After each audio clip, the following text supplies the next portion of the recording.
Hey guys, Nick from Savor, Savor Flavor here. We're going to skip over the fact that I took a little bit of a couple year hiatus, and we're going to get right into my favorite albums and projects of 2017, and hopefully more videos are coming along in 2018. So let's get it started. First, I'm going to talk about some of my favorite rap albums of this year. So I thought this was a pretty strong year for rap music. There was definitely a lot of big highlights this year in rap.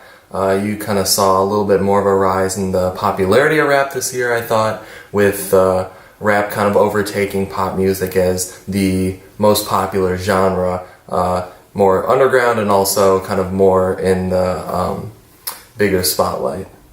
Some of my favorite rap projects of this year were Playboi Carti's self-titled project, Hendrix by Future, Migos' Culture, 444 by Jay-Z, the Young Thug Carnage collab tape, Young Martha, pretty much everything Ski Mask the Slump God did this year, everything Gucci Mane did this year, and perfect timing, the Nav Metro Boomin collab there as well. And I mean, when you look at all these projects, really strong production, decently strong rapping on a lot of stuff, but definitely this year was a really big year in rap for people testing out different types of flows, different types of beats, sampling kind of different stuff, really putting yourself out there, bright colors, really, not holding back and trying to create something that's new. So I really respected that, and like I said, all these projects really stood out to me as big kind of rap projects this year. So moving on to a little bit more of an R&B side of things, and also things that I guess really didn't classify so much in rap this year were obviously one of my favorite R&B albums this year, Division's album The Morning After. I thought was one of the best R&B albums this year. Drake's More Life was a pretty good album this year. I don't know if it really would I don't know if I'd really categorize it under an R&B or a rap album or a playlist or whatever it is, but I really enjoyed that. I know it got a lot of playtime commercially.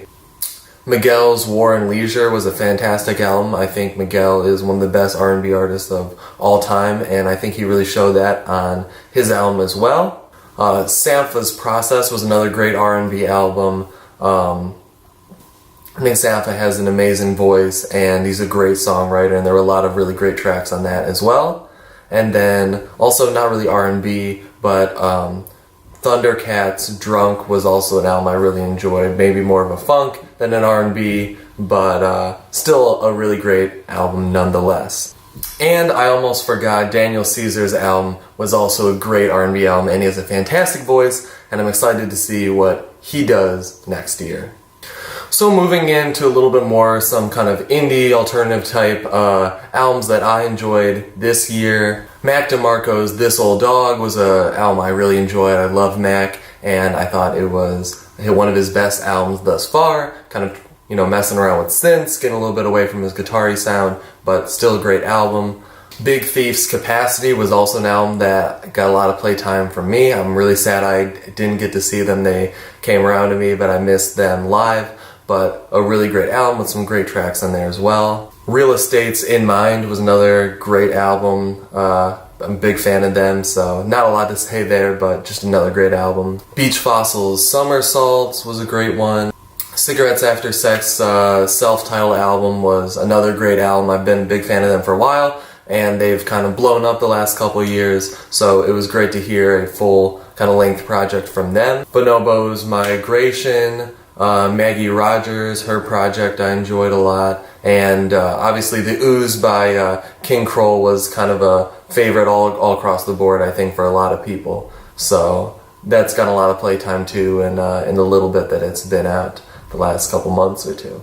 So moving on to a couple albums that I thought were just underrated, kind of across all genres and categories. So first of all, Gus Dapperton's project, Yellow and Stuff. I think Gus is really talented visually, musically, kind of sonically, and I'm really excited. I think he's going to get a lot bigger in the next year or two. And so everything he put out, all his music videos this year, all his projects, all his little singles that he put out, I really enjoyed. So definitely check him out if you don't know about him. Pressa's album, Press Machine. I'm pretty sure Pressa is a Toronto rapper, and he has a really unique voice, very nasally, kind of grating nasally voice, but again, he really stood out as someone who was very, very different and gained a lot of traction this year, but I didn't hear a lot about him from rap fans and people that I follow, so I think Pressa, definitely underrated this year. I think Yes Lord, Knowledge, and Anderson .Paak, their collab album project was really good as well. If you're kind of into soul music, R&B, funk, hip-hop, you know, it kind of blended everything together. I think Knowledge is a terrific producer, and so that project was really underrated as well. I think Young Lean's Stranger album was another really underrated album this year. I think Young Lean kind of went from a meme rapper to someone who really was, you know, is showing some very promising flows and some really always great production. So I think Young Lean's project as well was great. Methyl Ethel's Everything Is Forgotten. I saw them live this year. I didn't really know too much about them. When I checked out their album, it's a fantastic album, so that was super underrated as well, but they're not a huge band yet, but definitely another thing to check out. And then another band I like, MAGS, they had their self-titled project that came out, and I really enjoyed that as well. So moving on from all of that to finally my top favorite albums this year. So obviously, one of everyone's favorites, Kendrick Lamar's Damn, was one of the biggest albums this year. I think artistically, Kendrick has always brought a lot to the table. I think also, as far as just creating catchy, good songs with good production, something that's accessible to a lot of people, but doesn't lose what makes it good music, I think was something that Kendrick really nailed on this, and I think it, you know, is what got him so popular when he did Good Kid, Mad City album, and I think that's something that Kendrick has always been really good at, and I really enjoyed all the singles, all the music videos were fantastic, and as always, you know, Kendrick just killed it, so definitely one of my favorite albums this year. So moving on to my fourth favorite album this year would be Control by SZA, another TDE member. I think, you know, this album has been fantastic. You know, as a big R&B fan, it brought a lot to the table. You know, I know she's been working on this for a while, and I liked all the singles, again, the music videos, her message, her stories, and her flow, her voice, everything was there, and again, just a great album.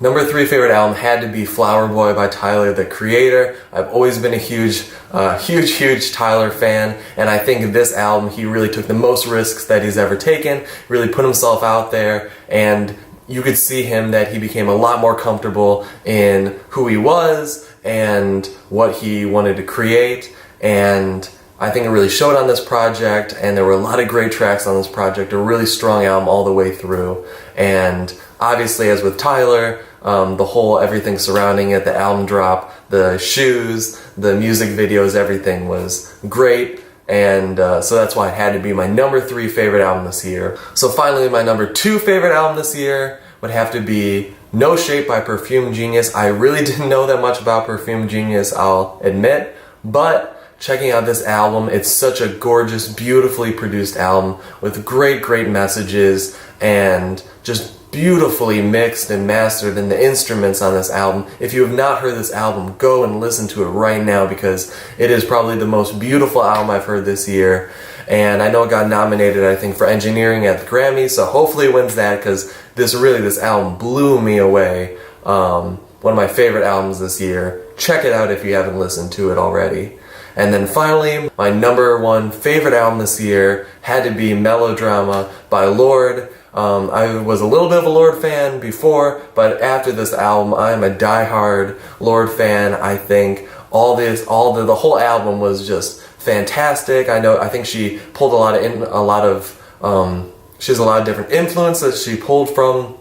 One of them, I think, having to be Kanye with his 808s and heartbreaks, and you really just see it on these drums and these synths on this album, and Lorde just vocally just brought it, and I think had a really good, unique, poppy kind of album that she came out with there, and I've listened to it so much this year, and I know a lot of my friends have too, which is why it had to be my #1 favorite album this year.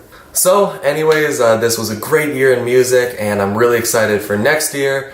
I've been really off my video making, so let me know down in the comments what albums you want me to listen to and talk about. I'm going to be back on making videos in 2018, so let me know what your guys' favorite albums were this past year. Do you agree with any of them? Let me know if you check out any albums that I mentioned, and just, drop it down in the comments. And don't forget to subscribe, because like I said, I'm going to be making new videos this year and not being so lazy about it. So thanks for watching, and I'll see you guys in 2018.